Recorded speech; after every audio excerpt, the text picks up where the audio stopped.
सम्पूर्णमा नमस्कार। तपाईहरुलाई मेरो YouTube channel Loksewa online class एलओसीमा स्वागत छ।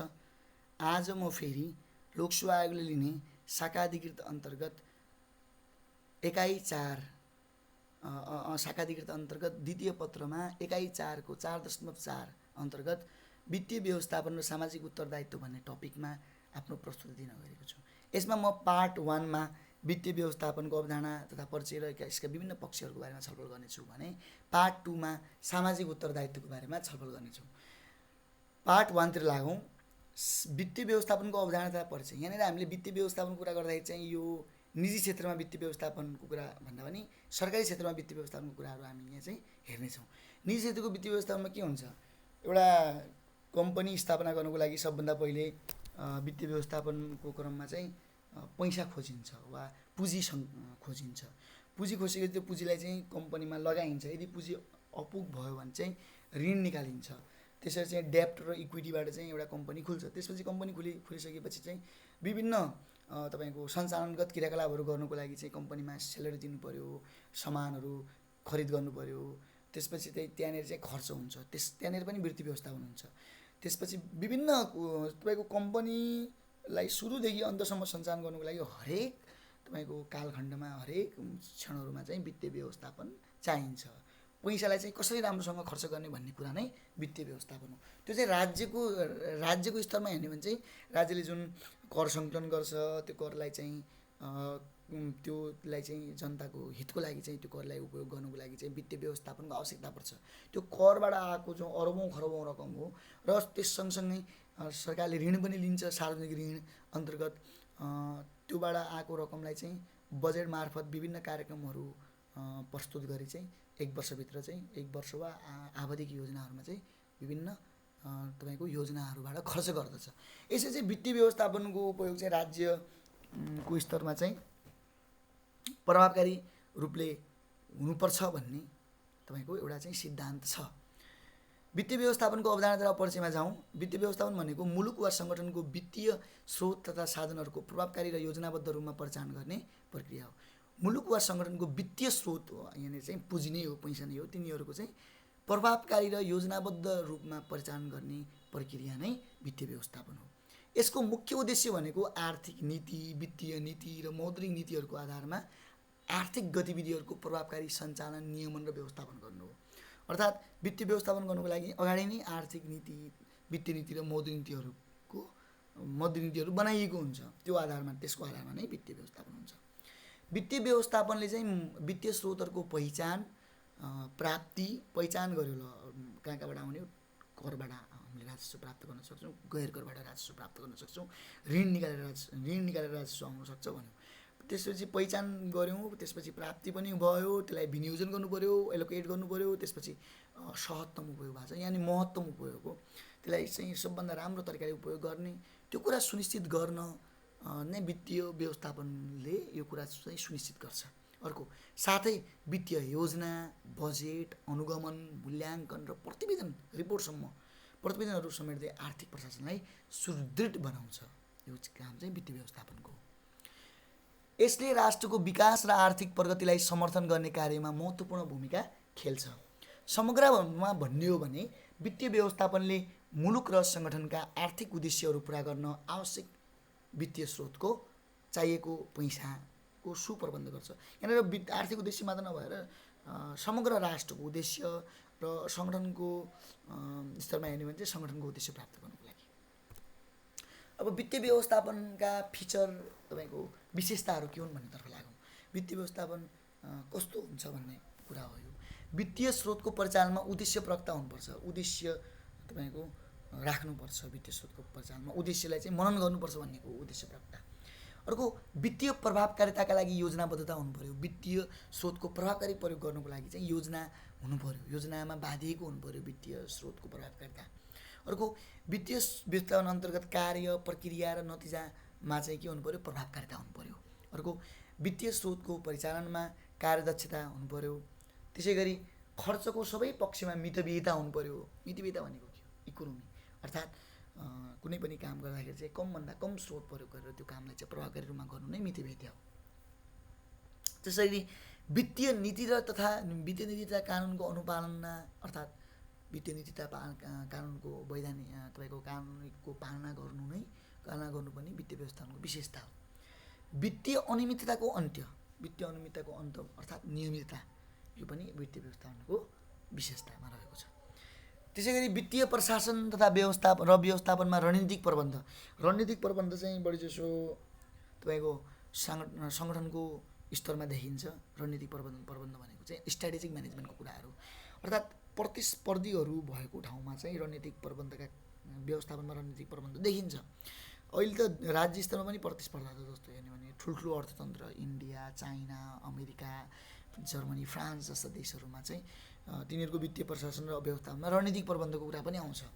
त्यसरी सङ्गठनात्मक लक्ष्य र क्षमतामा अभिवृद्धि गर्ने कुराहरू भयो।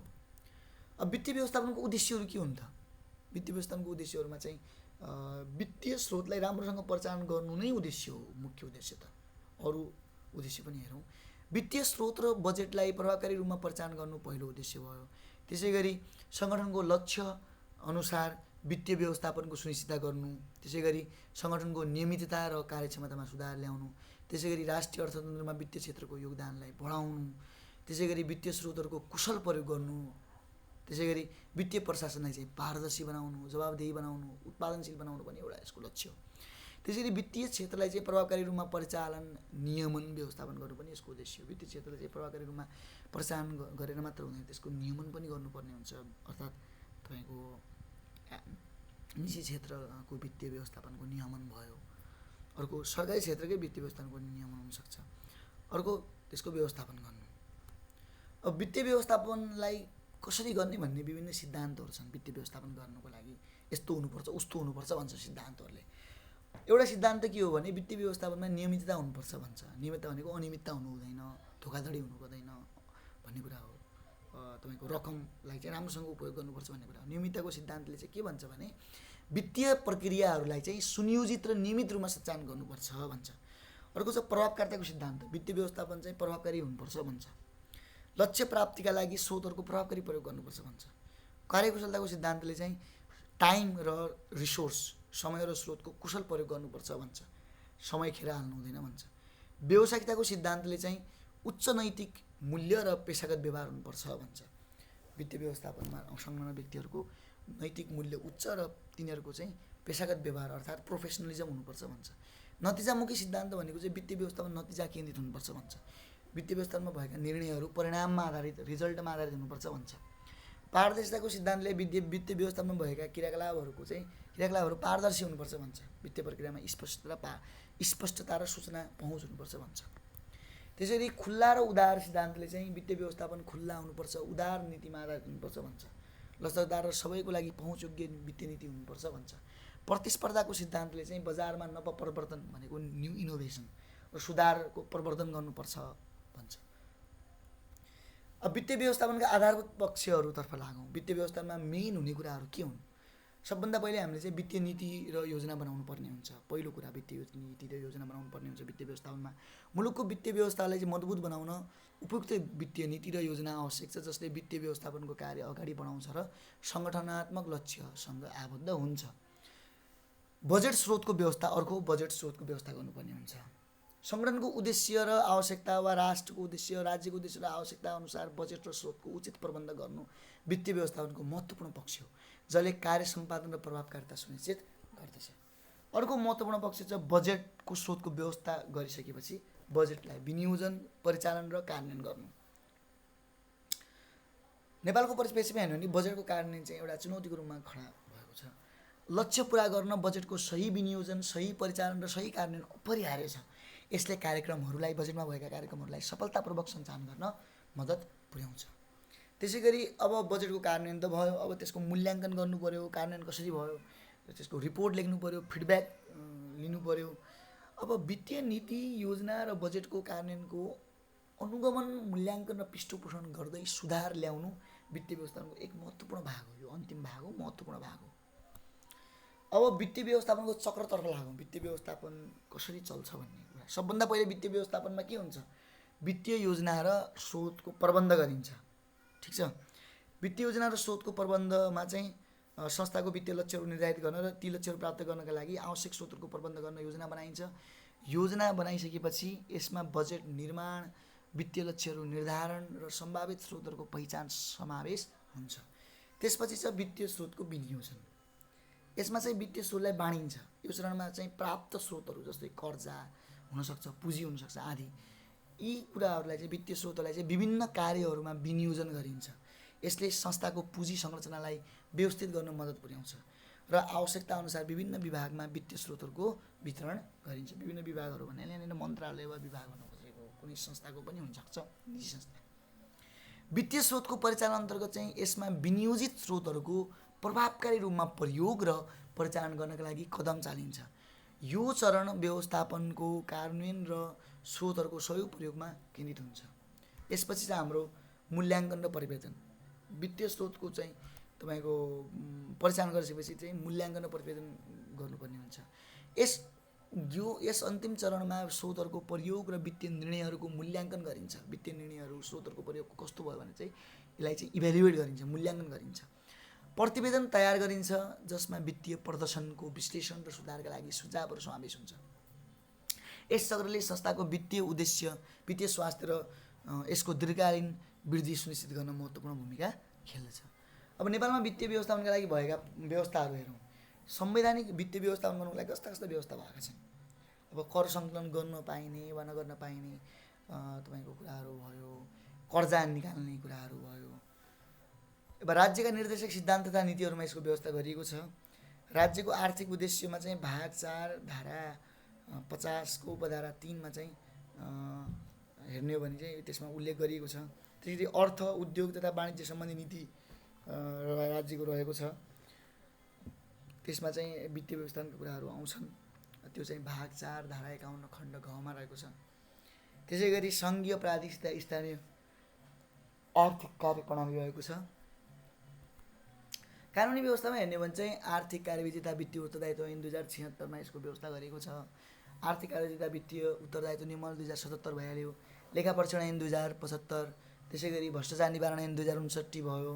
अख्तियार दुरुपयोग योजना आयोग ऐन 2048, सुशासन ऐन 2064 र नियमावली 2065, नेपाल राष्ट्र बैङ्क ऐन 2058, ब्याङ्क तथा वित्तीय संस्था सम्बन्धी ऐन 2063। नीतिगत व्यवस्थामा आर्थिक नीति रहेको छ। वित्तीय व्यवस्थापनलाई चाहिँ पथ प्रदर्शन, मार्गदर्शन गर्ने आर्थिक नीति, मौद्रिक नीति, वित्त नीति भनेको बजेट हो है, वित्त नीति। त्यसै गरी आवधिक योजनाका वित्तीय क्षेत्र सम्बन्धी दीर्घकालीन सोच, नीति, उद्देश्य, रणनीति, कार्यनीति र अपेक्षित उपलब्धिहरू। संस्थागत व्यवस्थामा हेर्ने हो भने नेपालमा वित्तीय व्यवस्थापन गर्नुको लागि अर्थ मन्त्रालय छ, महालेखा नियन्त्रक कार्यालय रहेको छ, नेपाल राष्ट्र ब्याङ्क रहेको छ। त्यसो अख्तियार दुरुपयोग अनुसन्धान आयोगले पनि वित्तीय क्षेत्रमा भएको अनियमिततालाई चाहिँ नियाल्ने काम गर्दछ। त्यसै गरी राष्ट्रिय सतर्कता केन्द्र पनि रहेको छ।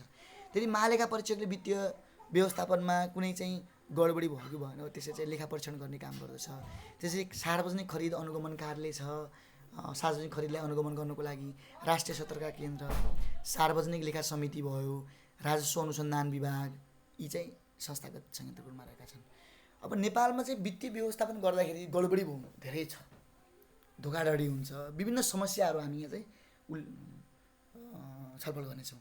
नेपालमा चाहिँ वित्तीय व्यवस्थापन भनेको आफै एउटा जटिल कुरा हो। तपाईँको पैसा भन्दाखेरि महादेवको पनि तेस्रो नेत्र खुल्छ भने अब चाहिँ सामान्य मानिसले चाहिँ वा कर्मचारीले चाहिँ वित्तीय व्यवस्थापन गर्दाखेरि चाहिँ धेरै कुराहरूमा चाहिँ तिनीहरूले चाहिँ अनियमितता गर्न सक्छन्। त्यो सँगै चाहिँ नीतिगत रूपमा पनि यहाँ चाहिँ प्रब्लम छ। वित्त र मौद्रिक नीतिहरूको प्रभावकारी कार्यान्वयनको अभाव छ। पहिलो त बजेट र स्रोतहरूको अभाव छ, बजेटको पनि अभावै छ। केही क्षेत्रमा बजेट फ्रिज हुने समस्या छ। सशक्त नीति निर्माणको अभाव छ। वित्तीय कानुनहरूको कमजोर र अपुरो कार्यान्वयन छ। सङ्गठनात्मक क्षमतामा कमजोरी छ। व्यावसायिकताको कमी छ, प्रोफेसनलिजम छैन। सिपयुक्त तपाईँको जो वित्तीय व्यवस्थापनमा संलग्न व्यक्तिहरू छन् ती चाहिँ आफ्नो व्यवसायमा चाहिँ संलग्न छैनन्, अरू कुरामा व्यस्त छन्। व्यावसायिकता वा प्रोफेसनलिजमको कमी छ। सरकारी प्राथमिकतामा चाहिँ यो वित्तीय व्यवस्थापनका कुराहरू परेको पनि छैन। संस्थागत सुशासनको अभाव छ। त्यसै गरी भ्रष्टाचार र अनियमितताको समस्या भयो। अब यी समस्यालाई समाधान कसरी गर्ने भन्ने कुरातर्फ लागौँ। अब वित्तीय व्यवस्थापनका लागि व्यवहारिक, मौद्रिक र वित्तीय नीतिहरू बनाउनु पर्यो।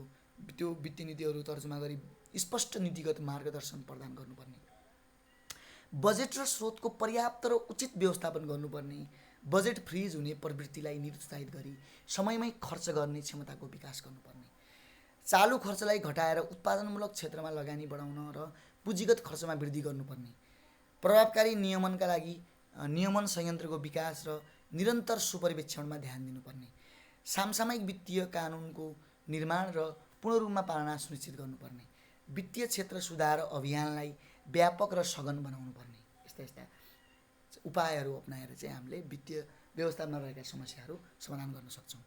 तपाईलाई यो भिडियो कस्तो लाग्यो? तपाईलाई भिडियो मन पर्यो भिडियोलाई लाइक र च्यानललाई सब्स्क्राइब गर्नुहोला। आजको लागि यति नै, धन्यवाद।